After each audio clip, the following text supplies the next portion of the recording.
Good evening, and welcome back to another Titans Bro losing podcast reaction video. Overreaction. Actually, is there overreaction? I feel like the dagger, it probably was already inserted and was slowly getting shoved in, but this loss just went all the way in. Yeah, well, I would say there's two losers ago. Actually, when we lost to the Steelers, I said I think our season's shot, and then we've done nothing but we lost two more games. So I don't know if you could say we're any more dead. Once you're dead, you're dead. But I think any Titan fan that's got a reasonable mind will say the season's shot. We're done. It's over, and now it's just time to see what our young pieces have. But to be honest, I ain't seeing much out of them. To be honest. No. It was a bad lose. It was another bad lose. There was two garbage time trick plays that could give some false excitement of what's to And come. I'm not gonna let that happen. I would have been much more okay with that if that happened in the first half. And we were going to halftime, 14-13, and then they just shut us out in the second half, and then run away with it. That would have been different. But when we just do two trick plays to get some scores there in garbage time, I just don't quite understand it. But yeah, so it was a total loss. It was a lot like the Bucks loss in the fact that offense was bad, defense was bad, special teams was bad because of a turnover. Or then what should have been down at the 1 yard line on a pump play. That old Anthony Kendall, I don't know what he was doing. Yeah, Did that illegal touching, illegal kicking, whatever they call him, or what the actual call was. But it was just a bad loss anyway. You want to slice it and dice it, and I think it's to the point now where even if we were to win out and be 10-7, that doesn't guarantee it's a playoff spot. And not just that, we can't win if we're not in Nashville. So what on earth would make us think we'd be able to win out? You know what I mean? exactly. A little pathetic on the road. I showed it during the game. We averaged 27 points at home, which is actually good, but then 12 points on the road. I don't know why we just can't do anything on offense. We suck. Granted, we do have a lot of home games coming up, but I'll say this, and I think you agree. What's almost the point of winning right now? You know what I mean? I mean, if we end up winning every game in Nissan and losing every game out of Nissan, I think we'll have 7 wins? So we'll be 7-10. Yay. Yippee hooray.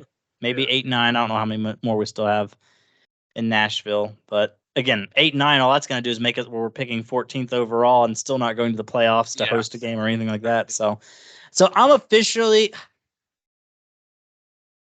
Titans fan, so I'm never going to just actively root for us to lose. But I'm officially to the point where I care how we lose as opposed to if we lose. Does that make sense? Yep. I want to see Will Levis make plays. I want to see Derrick Henry to continue to, add to his trying to make a bid for the Hall of Fame. I want D-Hop to get enough plays to where he's happy with staying next year. I want to see more development from Roger McCreary. I would like to see, I don't know, maybe Traylon Burks get back in the lineup and see if he can actually prove something on the back half of this season. That's the stuff I'm looking for now. I'm not necessarily looking for wins anymore. Yeah, I agree. Winning is probably just gonna hurt us more in the off season. And the Texans look pretty good. Jags look good. Colts look decent. So I'm still thinking we're gonna lose to the Texans at least once, if not multiple times. We could lose to the Colts again. We'll probably lose to the Jags again. So again, I don't want to sound like a Debbie Downer, but we're not gonna win enough games. We're not gonna win out. We are going to miss the playoffs. So why win when we pick 15th instead of picking 5 or 6? You know what I mean? So sadly, we're gonna win next week. I say sadly, that sounds awful to say that, but we're gonna win next week. But I can easily see that be our last win. Maybe one more win against the Colts or something like that. But I could see that happening as well because the Colts is the game after that. So I could see us stringing 2 wins together. Yeah. I'm saying as of now, I'm not going to fall for it. We'll see about that. But you don't need to fall for it because even then that'll put us 5-7. 5-7. Yippee hooray! And then you got to remember we got Dolphins, we got Seahawks, which are pretty solid. Texans, like you said, Texans twice. Who apparently Texans are good now. Who'd have thunk? Jags again, who just spanked the living heck out of us. Not a whole lot to look forward to. No. But let's get to the specifics of this game here. Yeah. Once again, our pass defense, not great. Trevor Lawrence when he had time, which was a lot. He sliced and diced us. The receivers, Christian Kirk, Calvin Ridley was awesome. Calvin Ridley destroyed us. He did. Wide open that second touchdown. I don't know whose fault that was. I didn't show a replay who was actually supposed to be guarding him. I don't know if it was a busted coverage, like a zone. I don't know, but it was bad. Pass rush once again, not really there, I thought. I thought Trevor Lawrence had a lot of plays where he could hold the ball for too long. Wasn't happy with that. I think the secondary, it's Christian Fulton needs to go.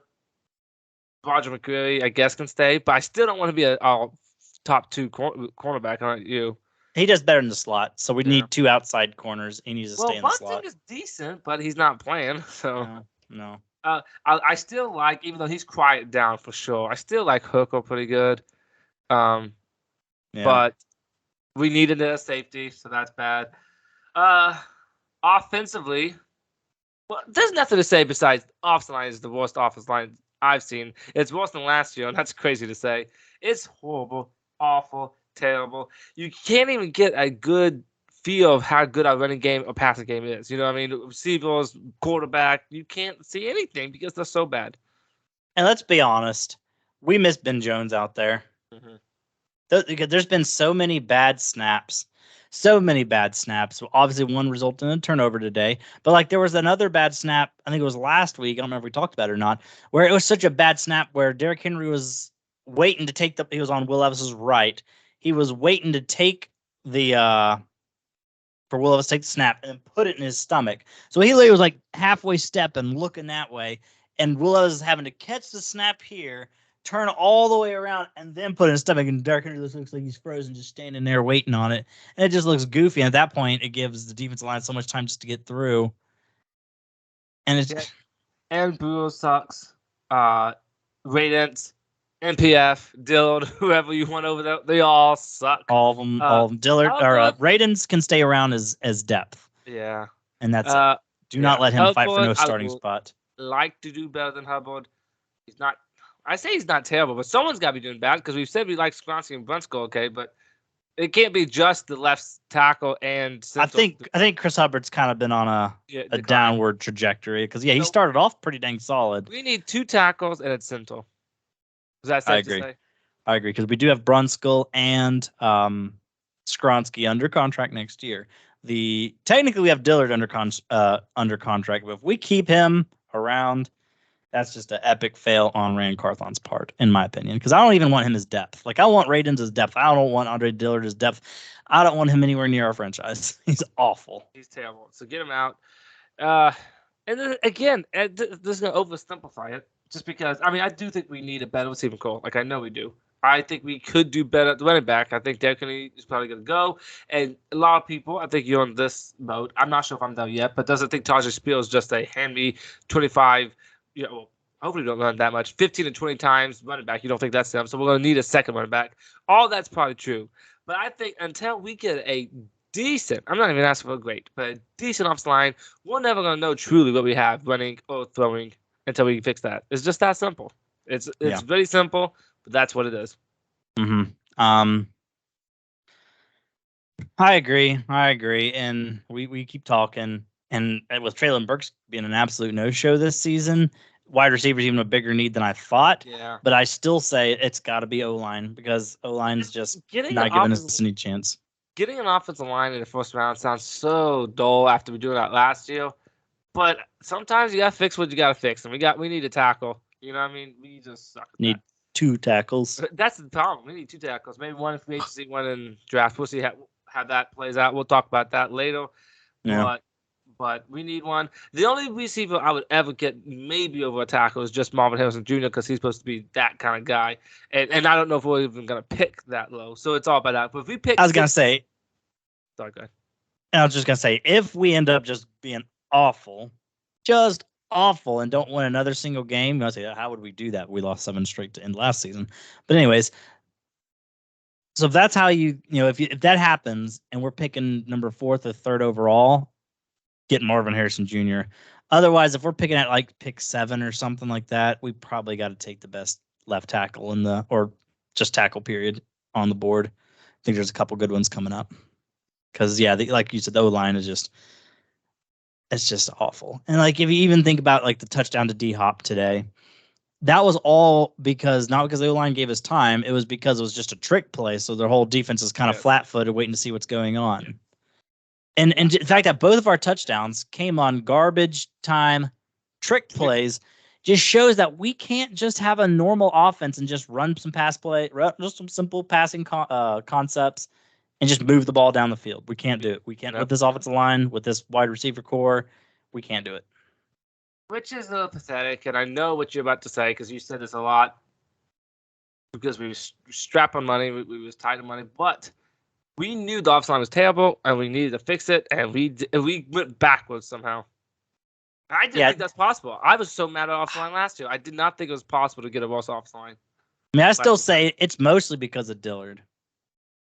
Because technically, as sad as it sounds, he's besides D-Hop, who came late, he was our most expensive free agent addition. And he's awful. And I would say Aaron Brewer was worse than I actually thought he would be. A lot of people were pretty optimistic that he could be a lot better playing at center than at guard, which I'll say he's better at center than he is at guard. But that's because he was awful at guard. I don't know how he still sticks around. I think Vrabel has a soft spot for him and he's trying to make it work, but I think it's time to get him out. Yeah, I think it's time to. If he can bite the bullet and bench Ryan Tannehill, I think he should be able to make the right decision. I mean, sadly, I think Aaron Brewer's going to be the rest of the year. I'm not, yeah. There's nothing. We don't have anybody in house. Yeah, so he needs to go. Brunskill can play center, but he's done fine at guard. Right. So if we had another right guard that we'd like to try out, then fine. But I don't think we have anybody. We're like, okay, they could be a right guard of the future or anything. So, Will Levis. Let's talk about Will Levis. His stat line looks like he played good. And I will say it was nice to see him throw a couple touchdowns. It was nice to see him throw a couple touchdowns because, again, I think we said this in our preview. He hasn't thrown a single touchdown since his rookie debut against the Falcons. Yep. So his stat line, 6 touchdowns, 2 picks in 3 games. Not bad. Not bad at all. But I think he's 13 of 17, only 4 incompletions, but I don't think he played quite as well. No. I don't think he played awful, but I also think he did throw another stupid floater across his body to the defense, and they dropped it. For some reason, defense people cannot pick him off. They get their hands on him. Don't know why. Anyway. So it's hard for me to. I guess I would give him like a C. I'd give him a C. Maybe C minus, maybe. C minus. Yeah, C minus or C. Because he wasn't helping us win. I'll say that. The offensive line was bad, but he wasn't making no great throws besides the trick play. That was a good touch on Hopkins. But, he wasn't doing anything special to help us get down the field. Too many dump offs to the running back on 3rd and 8. The third downs is this. Sack or dump off. It's just that simple. And it sucks because I see teams going against us making 3rd and 8s all the time. But 3rd and 18s. On an offense, especially in today's NFL, 3rd and 8 is not supposed to be just absolutely no chance you make it. But that's what it is for us. We do not. 3rd and 5 is it seems like a mile. Yeah, like 3rd and 8s, 3rd and 5s, we just do dump offs or screens or sacks, hoping for mostly sacks. But those are the plays we try to call. And it's just here's the thing: is receivers not getting open, or are we not calling the right routes, or what? Because they could bring most times they bring the house on us, not just this game because they did, but every opponent we play. And I guess it's the game plan, that's what they see on tape. But they bring the house on us so much on 3rd downs, but we never pull the trigger and able to throw ever. And I don't get it. Is nobody open at all? Because it's got to be a bunch of man-to-man coverages. I think you have to pay for it, and sometimes I wish I would. But to get the all 22 tape. Where you're able to watch every single play from that zoomed out view, so that way you can actually see every single player, the whole play. What I'm talking about. I'm sure you've seen people do breakdowns of it.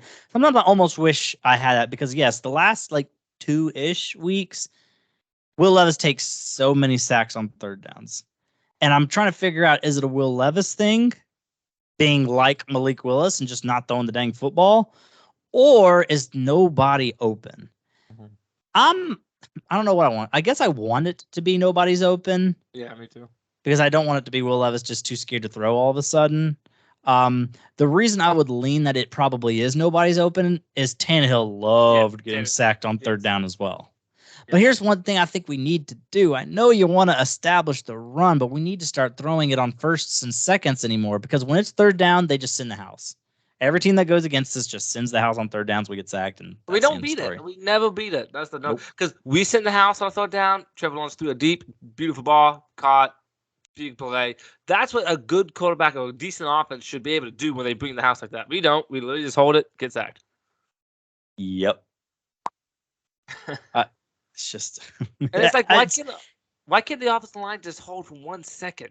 When I say hold, I mean figuratively hold, but I mean, like, just can you guys just slow them down as smidge? But no, usually they bring the house and they would just like 4 or 5 guys just get right through and just like. Yeah, like me and you would look like we could predict the future if you watch a football game with us. We just predict everything that's about to happen. Yeah, exactly. And usually it's bad though. Yeah, usually it'll be a first down. We're like, all right, who's ready for a 1 yard run? Well, it's like a 2-3 yard run, but for some reason they call it just a 1 yard run. You're ready for it, and there it happens. Next play, all right, we're gonna get hit at the line of scrimmage, go nowhere, and then it happens. Like the next play, all right, who's ready for a sack? And he goes out there, he gets sacked, and we're like, called it, and we just sit there and do that all game long. And I'm like, is Vrabel and Tim Kelly not watching these games through the week, their game film, being like, we keep doing the same thing over and over and over, it's never working. Nope. So I told you what my official desire for the season is, and that was basically, I'll never root for us to lose, but I'll be okay with every loss we get. I just want to see growth with Will Levis and young pieces like that. We had a brief discussion where I was kind of like not really trying to trade Vrabel, but I'll tell you this right now: if they actually offer us a nice package for Vrabel, I'm getting to the point. Yeah, the Patriots. I'm to the point where if it's a good package, I say ship him out of here. I don't want to say it. I don't want to say he's losing his locker room, but I almost feel like his message is starting to get stale. Yeah, you know what I mean. Titans look like we're not fighting with the same fight that we had Vrabel's early years. That's for sure. Like, I feel like we need a new voice, a new vision. I agree. I think I was for a couple weeks now. Like, yeah, we need new players. We need to get rid of a bunch of people. Yeah, we got a lot of work to do, which we do. But I'm beginning to get, honestly, coaches, get them all out. And Vrabel's been good for us, and I don't want to completely disrespect him. So good job on that. But like you said, I think it's time to get a new voice.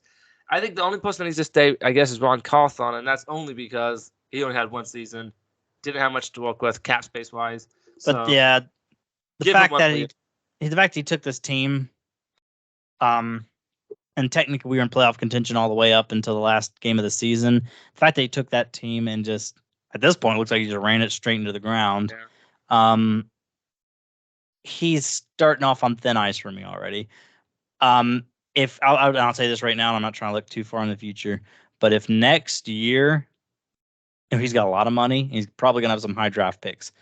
If he messes all that up, and we're still bad to middle of the road next year, I might already preemptively start calling for his head.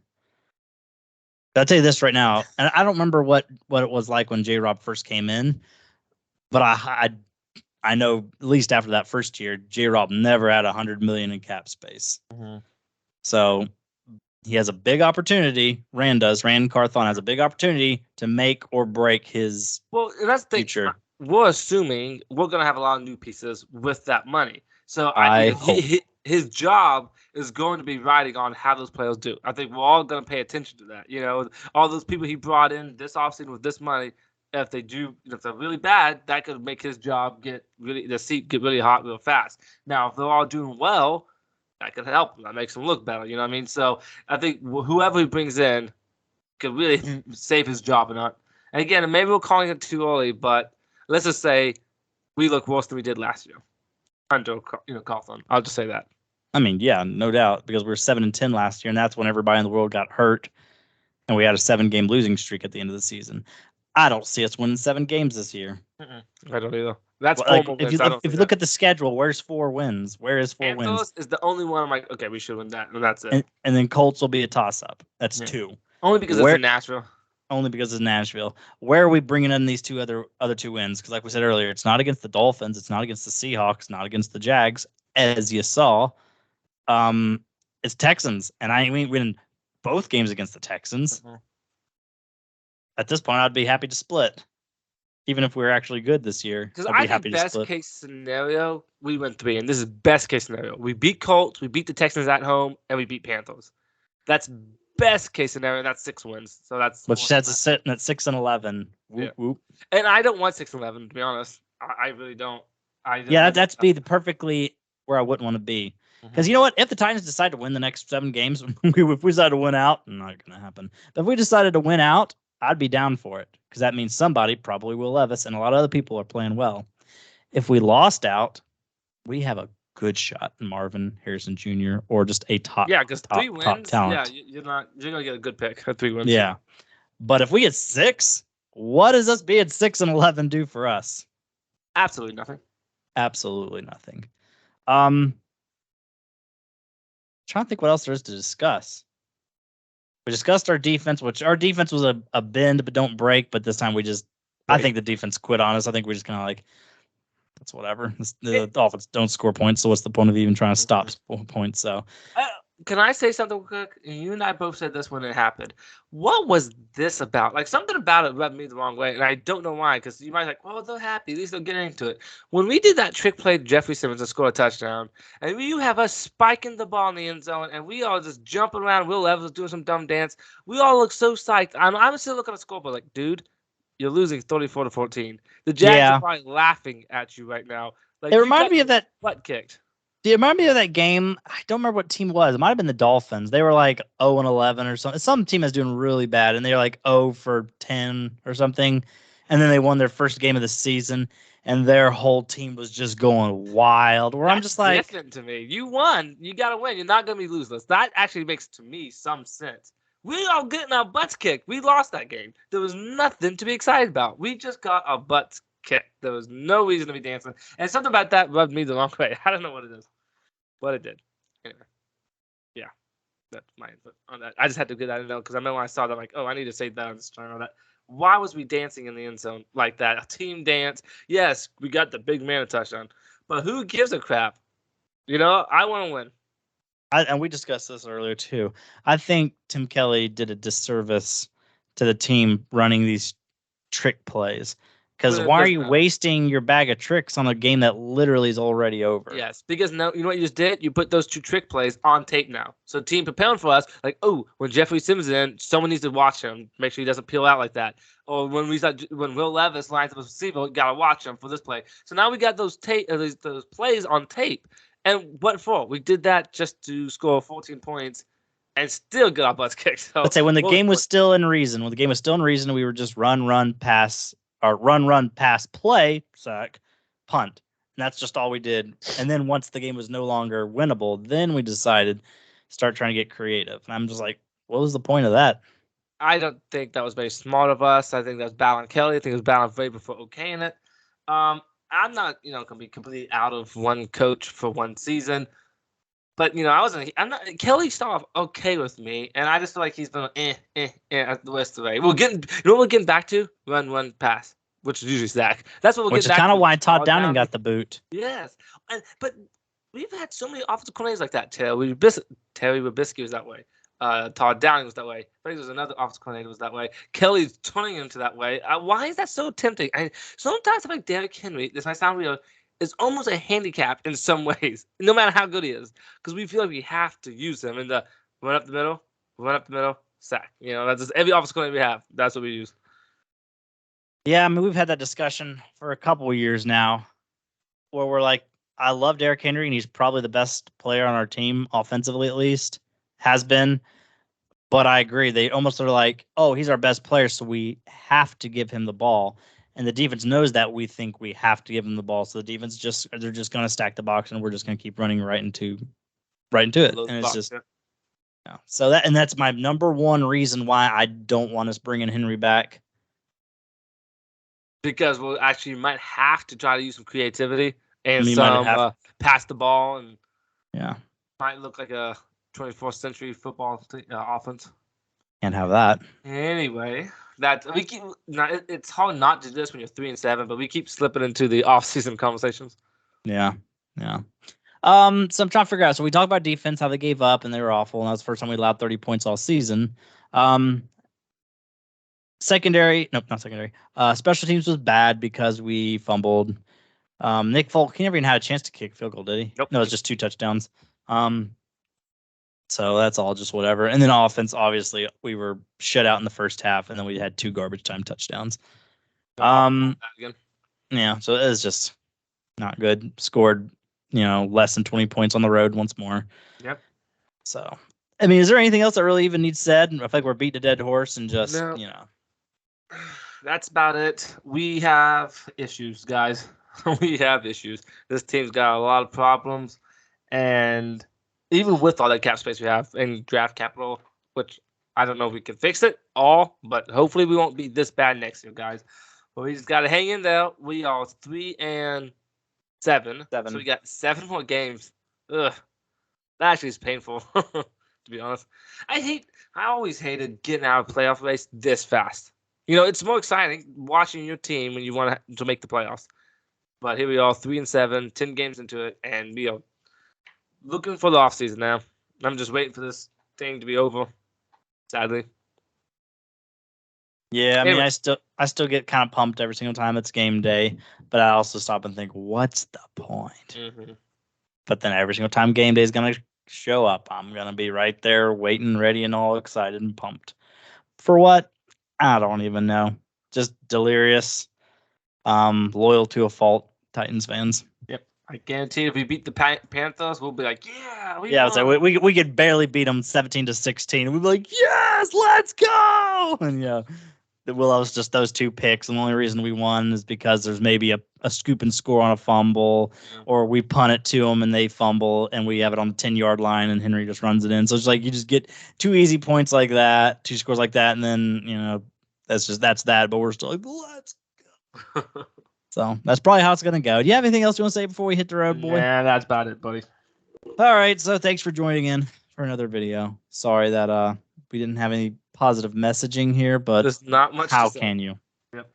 How can you? So we'll see you again Friday night / Saturday morning when we do a nice little preview of the Panthers game. So peace out and all that jazz.